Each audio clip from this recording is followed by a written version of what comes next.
जय हिंद। आई है सूचना दिल्ली विश्वविद्यालय से और दिल्ली विश्वविद्यालय का इस कड़ी का दूसरा वीडियो 2021 का। जी हाँ, उम्मीद करता हूँ वीडियो को आप पूरा देखेंगे और पूरा जो वीडियो पूरा नहीं दिखेगा सवाल मत कीजिएगा कमेंट बॉक्स में। इतनी मुश्किल से आपको सूचनाएं दी जाती हैं लॉजिकली तरीके से और जेन्युइन सूचनाएं, और आप देखते नहीं हैं पूरा। आपको लगता है कमेंट में सवाल छोड़ दिया जाए, जवाब ले लेंगे या कॉल कर लेंगे भैया को। हर चीज़ कॉल से नहीं होती है, इसीलिए वीडियो छोटा रहेगा, सूचनाएं छोटी रहेंगी लेकिन खबर बड़ी है।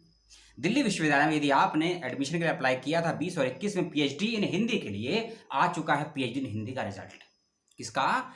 दिल्ली विश्वविद्यालय के हिंदी विभाग का पीएचडी का रिजल्ट आ चुका है। वेबसाइट पर लिंक है या नहीं मुझे नहीं पता है, मेरे पास आई है कहीं से उड़ती हुई फड़फड़ाती हुई एक पीडीएफ की कॉपी। मेरे भी कई मित्रों का हुआ है चयन, उनको मैं भी दे चुका हूँ बधाई, आप भी दे दीजिएगा और लिस्ट को चेक कर लीजिएगा। लिस्ट देखने के बाद 4 जरूरी बातें हैं जो आपको जानना जरूरी है। यदि आप एक भी बात को मिस करेंगे तो आपका एडमिशन कैंसिल हो जाएगा, जिसका भी सिलेक्शन हुआ होगा।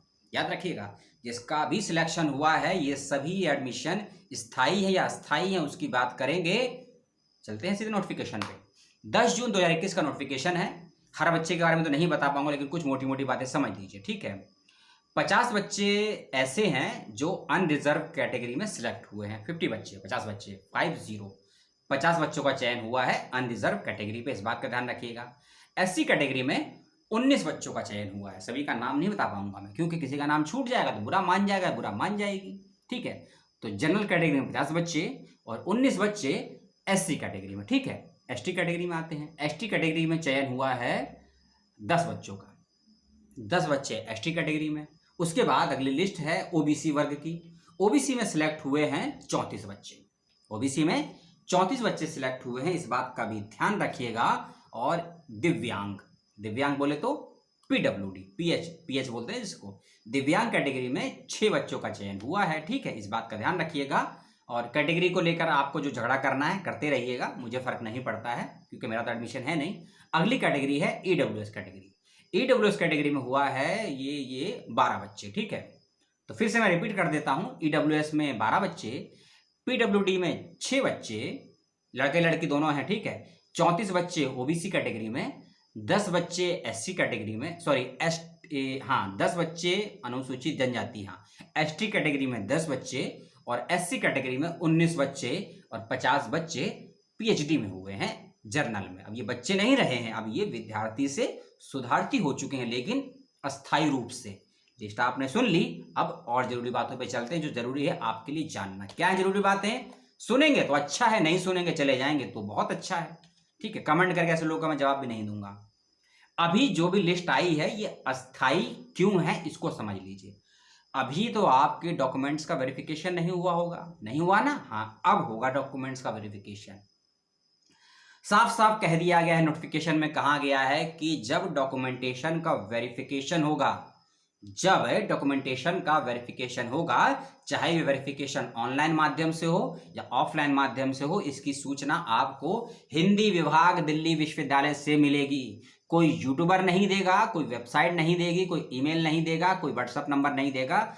सूचनाएं आपको दिल्ली विश्वविद्यालय का हिंदी विभाग जो कि नॉर्थ कैंपस में स्थित है वहीं से प्राप्त होगी। इस बात को लिख लीजिए, कहीं रिकॉर्ड कर लीजिए, ठीक है, पहली चीज।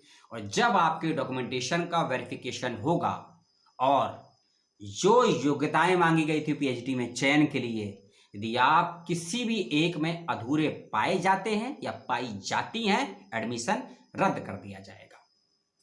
फिर से सुन लीजिए, जब आपके डॉक्यूमेंटेशन का वेरिफिकेशन होगा, चाहे वे एकेडमिक डॉक्यूमेंट्स हों, आपके कैटेगरी के सर्टिफिकेट हों, यदि आपका चयन जिस भी आधार पे हुआ है, चाहे एंट्रेंस के बेस पे या एग्जाम्प्टेड के बेस पे, यदि किसी भी डॉक्यूमेंट में आप अधूरे पाए गए, गैर कानूनी पाए गए, जो योग्यताएं जो थी उस पर सही नहीं उतरे तो एडमिशन आपका रद्द कर दिया जाएगा। इस नियम को ध्यान से सुन लीजिए, समझ लीजिए, क्लियर कट कह दिया गया। एक और नियम है इसके अंदर कि जो भी लिस्ट आई है अभी, उसमें बच्चों के शोध निर्देशक यानी कि सुपरवाइजर, पर्यवेक्षक का नाम निर्धारित नहीं किया गया है, ठीक है। क्योंकि टोटल अगर काउंट करें बच्चों की, ये भी काउंट कर लेते हैं, 12 और 6 18 हो गए।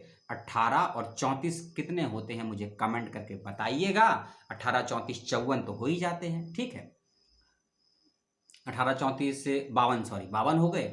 52 के बाद 10 62 हो जाते हैं। 62 में 19 जोड़ देंगे, 62 72 82, एक कम 81, 81 में जोड़ देंगे 50, 131 बच्चों का चयन हुआ है पीएचडी के लिए। सीटें कितनी आई थी आप तय करिए। सीटें कुछ लोग कह रहे हैं 90 आई थी, कुछ लोग कह रहे हैं 10 आई थी। सीटें कम ज़्यादा हुई तो हुई, क्यों हुई कमेंट करके मुझे बताइएगा, मुझे नहीं पता सही है गलत है। इन बच्चों का हुआ है चयन। हम चलते हैं नियमावली पे, ठीक है। और बड़े दिन से कोई भी सारा वीडियो अपलोड करो यूट्यूब पर, एक कमेंट कॉमन आता है कि सर ये बताइए पीएचडी हिंदी का रिजल्ट कब आएगा, पीएचडी एमफिल का भी रिजल्ट कब आएगा, हिंदी हिंदी हिंदी। आ गया रिजल्ट, चाट लीजिए रिजल्ट को, घोट के पी जाइए, असंतुष्टि रहिए, लेकिन अस्थायी रिजल्ट याद रखिएगा ये। क्योंकि अभी जब डॉक्यूमेंट का वेरिफिकेशन होगा, गाइड का निर्धारण होगा, आपको जब दिया जाएगा आउट ऑफ कैंपस या कॉलेज के, तब बच्चों को दिक्कतें होंगी। और फेलोशिप के विषय में बात नहीं करेंगे हम, वो मेरा मामला नहीं, क्योंकि वो एकेडमिक मामला है और मैं एकेडमिक से जुड़ा हुआ नहीं हूँ, ना ही दिल्ली विश्वविद्यालय से, ना ही किसी विभाग से, ठीक है। तो उसके बारे में ज़्यादा मैं नहीं कह सकता हूँ। जिनका सिलेक्शन हुआ है ये आपकी झमेले पानी है कि फेलोशिप मिलती है कि नहीं मिलती, ठीक है। सभी को फेलोशिप मिलेगी ये मैं श्योर नहीं हूँ, सभी को फेलोशिप नहीं देता दिल्ली विश्वविद्यालय। हिंदी विभाग तो बिल्कुल नहीं देता। अब ये मैं डरा नहीं रहा हूँ, 2017-18, 2018-19 के बैच के बच्चों से जो मेरी बात होती है ना, वो रोते हैं कि हमें क्या मालूम था कि फेलोशिप नहीं मिलेगी, पता रहता फेलोशिप नहीं देता। अब नॉन नेट भी नहीं देता। अब क्यों नहीं देता इसके लिए भैया झगड़िएगा आप लोग, सही है गलत है। एक नियम और आता है, नियम ये है कि, हाँ ये है कि इस शोध विषय का आपको बता दिया, पंजीकरण हेतु आवश्यक अभ्यर्थियों के लिए कार्रवाई के संबंध दिल्ली विश्वविद्यालय की वेबसाइट पर सूचना दी जाएगी। देखिए दिल्ली विश्वविद्यालय की वेबसाइट पर, अब ये वेबसाइट भी 3 तरीके से काम कर रही है। कुछ डिपार्टमेंट तो ओपन ही नहीं हो रहे थे, political science, D school, statics, economics, commerce, political science open ही नहीं हो रही वेबसाइट। और नोटिस कह रहा है कि जो भी जानकारी है दिल्ली विश्वविद्यालय की वेबसाइट पर मिलेगी। अब ये लाइन लिखने के लिए लिखी गई है, कहने के लिए कह गई है, मुझे नहीं मालूम। और दूसरी चीज, दिल्ली विश्वविद्यालय किसी प्रकार का आपको कोई मैसेज, कोई कॉल, कोई ईमेल नहीं करेगा कि आइए भैया डॉक्यूमेंट्स का वेरिफिकेशन करवा लीजिए, आ जाइए फीस सबमिट कर दी। क्योंकि नोटिफिकेशन की जो लिस्ट आई है उसमें किसी तारीख को मेंशन नहीं किया गया है कि कब तक आपको अपनी फीस जमा करनी है पीएचडी की, कब आपको विभाग आना है, क्योंकि यूनिवर्सिटी तो बंद है दिल्ली विश्वविद्यालय, नॉर्थ कैंपस साउथ कैंपस सभी कुछ बंद है। और यदि खुला है तो बच्चे कैसे आएंगे, कब तक आएंगे, कोई जानकारी नहीं है। इसीलिए अब आपको क्या करना है, लिस्ट आप सुन चुके हैं, 7 मिनट का वीडियो भी देख चुके हैं। दिल्ली विश्वविद्यालय के हिंदी विभाग का फोन खटकाइए, चाहे आपके पास लोकल नंबर है, लैंडलाइन नंबर है, किसी टीचर का नंबर है, उनका माथापच्ची करिए, एडमिन से बात करिए, डेट पूछिए। सभी सवाल के जवाब मैं नहीं दे सकता हूँ, बिल्कुल कोई यूट्यूबर नहीं दे सकता, क्योंकि यूट्यूबर ना आपको जॉब देगा, ना आपको पीएचडी देगा, ना कहीं एडमिशन देगा। यूट्यूबर आपको खाली इन्फॉर्मेशन देगा, और वही इन्फॉर्मेशन दे सकता है यूट्यूबर कोई भी हो जो इन्फॉर्मेशन वेबसाइट पर मौजूद होगी या कहीं नोटिस आया होगा। जो अस्तित्व में ही नहीं वो हम कैसे दे दें, नोटिस आज आया, मैं कल कैसे कह देता। जब मैंने परसों बनाया था दिल्ली विश्वविद्यालय के 21 और 22 के एडमिशन कब से चालू होंगे, तब तो मैंने नहीं बताया था आपको कि पीएचडी का रिजल्ट कब आने वाला। अगर आया हो तो मैं जरूर बताता। रिजल्ट आया है 10 जून को, ये नोटिफिकेशन वेबसाइट पर मुझे कहीं नहीं मिला है। आप भी कोशिश करिए, मिलता है तो मुझे लिंक भेजिएगा, इसलिए मैं लिंक मैंने भी नहीं दिया है इसका। लेकिन किसी को लिस्ट पर्सनली देखनी हो, कमेंट बॉक्स में अपना ईमेल आईडी या फिर टेलीग्राम का नंबर लिख दीजिएगा, आपको पहुंच जाएगी, ठीक है। पैसे वैसे नहीं लूंगा, फ्री में दे दूंगा आपको, मेरे पास भी फ्री में ही आई है, ठीक है। तो ये था 9 मिनट का वीडियो। दिल्ली विश्वविद्यालय हिंदी विभाग का आ चुका है रिजल्ट, पीएचडी का, एमफिल का नहीं आया, पीएचडी का। और 15 जुलाई से पीएचडी के एप्लीकेशन फॉर्म भी आ रहे हैं। 15 जुलाई 2021 से दिल्ली विश्वविद्यालय के पीएचडी के फॉर्म आ रहे हैं।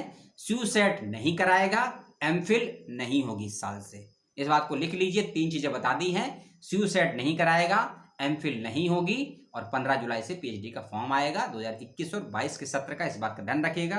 मुझे पता है वीडियो आपको बकवासपूर्ण लगी होगी, लेकिन इस बकवासपूर्ण वीडियो पे आपका और ज़्यादा बकवासपूर्ण सवाल हो तो छोड़ दीजिएगा। मिलता हूँ एक और वीडियो में बहुत जल्द आपसे, और बात करेंगे दिल्ली के ही एक विश्वविद्यालय जेएनयू की। उसका भी फॉर्म आ चुका है, नोटिफिकेशन आ चुका है, उसकी बातचीत करेंगे डिटेल में। और दिल्ली विश्वविद्यालय का ये पार्ट 2 वाला वीडियो जरूर देखिएगा।